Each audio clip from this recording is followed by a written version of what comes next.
Just as the body and mind are connected, so are philosophy and physical fitness. For the ancient Pythagoreans, daily exercise was an essential part of their way of life.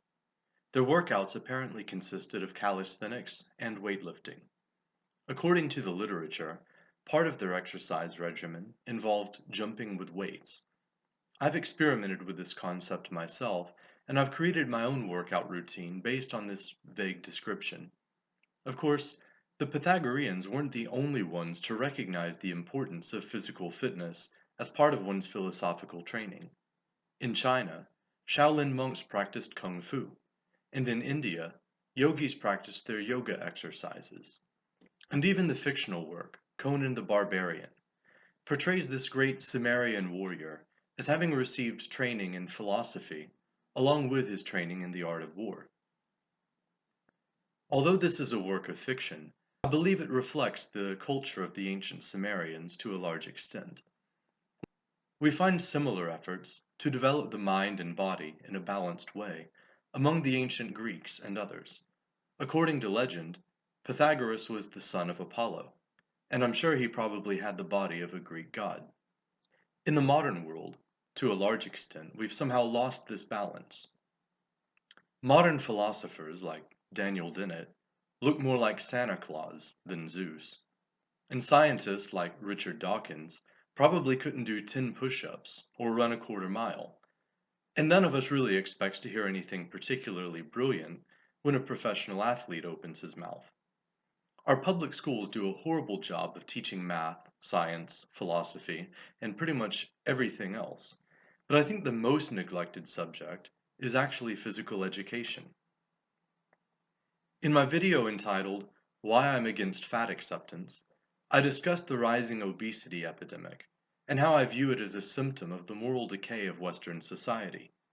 And this moral decay is largely the work of a foreign influence, which has been working deliberately to destroy Western society for quite some time.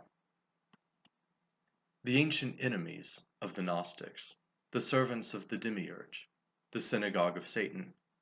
But that isn't the subject I want to focus on right now. I want to talk about physical fitness as a philosophical or spiritual discipline.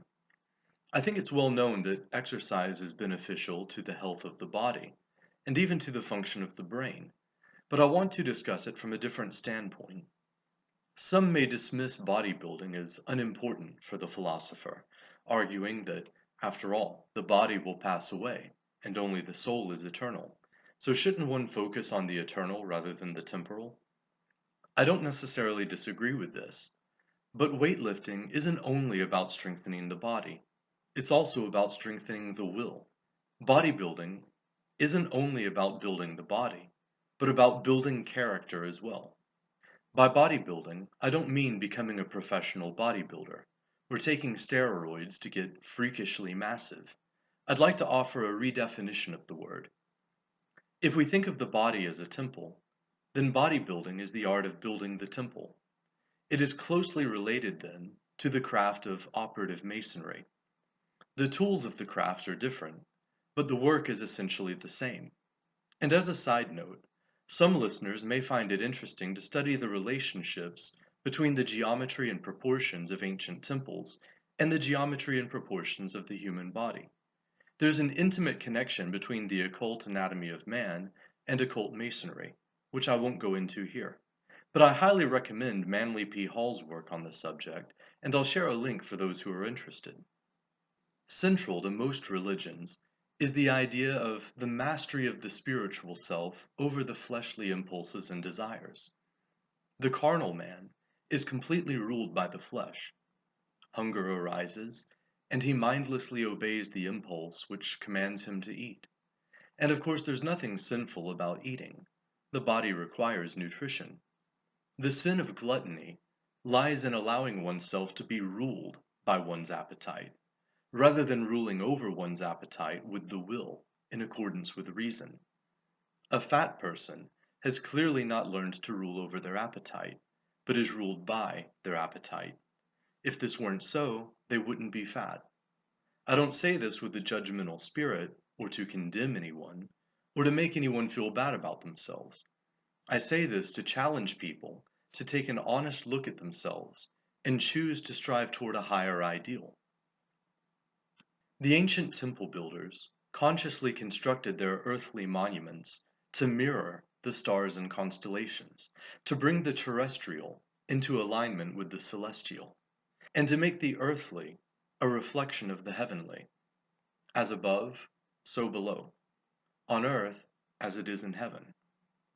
For the true philosopher, who sees his body as a temple, the goal of bodybuilding is to sculpt the body into the image of the divine, or to bring its measurements and proportions into harmony with ideal mathematical ratios. The great sculptors created their statues of mythological gods and heroes with extreme mathematical precision. The golden ratio was especially important to their work.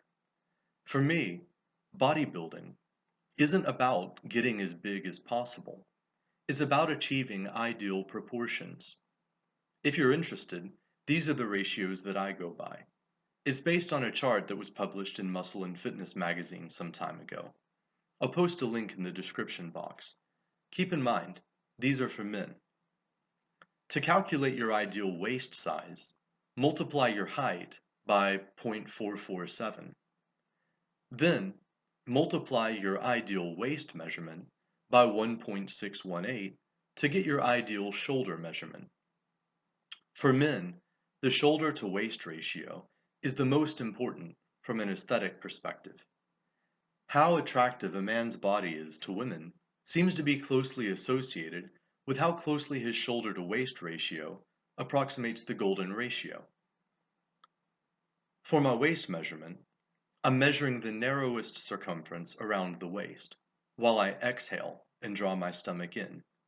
For my shoulder measurement, I'm measuring the widest circumference around the shoulders, while I inhale and expand my chest. I calculate my ideal chest measurement by multiplying my ideal waist measurement by 1.33.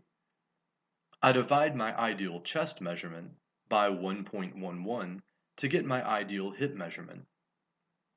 I divide my ideal hip measurement by 1.66 to get my ideal thigh measurement. I divide my ideal thigh measurement by 1.5 to get my ideal calf measurement. My ideal calf measurement is also my ideal neck measurement and my ideal bicep measurement.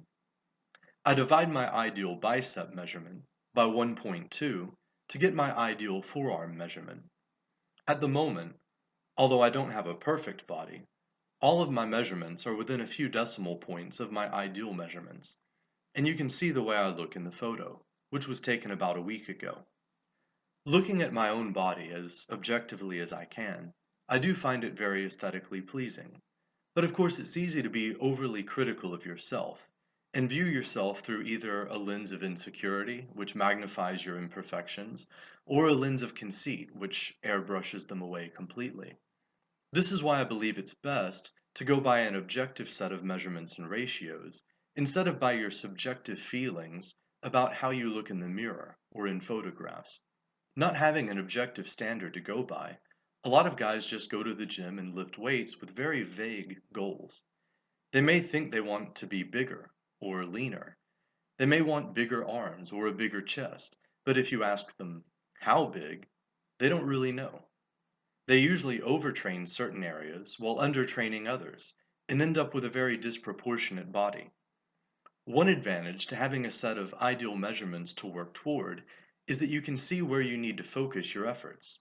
If your ideal bicep and calf measurement is 15 inches, and you currently have a 14.5-inch bicep and a 13-inch calf, you need to focus more on your calves than on your biceps. You'll adjust your workouts and nutrition program based on where you are in relation to your goals. I may talk more about fitness and nutrition in the future. I'm even considering showing a few of my workouts. If you're interested in that, let me know in the comments. But I encourage you to make working out a part of your daily routine, if you haven't already, and to think of it as a philosophical discipline and as an integral part of your spiritual practice. Build a temple worthy of the God you're becoming. Thanks for listening. Please like, comment, share, and subscribe, and I'll see you next time. Peace.